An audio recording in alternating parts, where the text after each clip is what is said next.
Ipabatid mo sino ang tunay mong minamahal.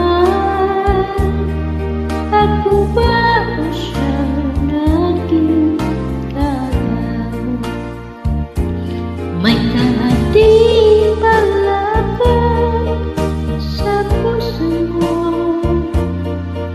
Paano ako? Paano ako? Kung sakaling makalat siya at mapiling mo, anin bang mabuhay sa mundo? Sumubok kang ako lamang ang mamahalin.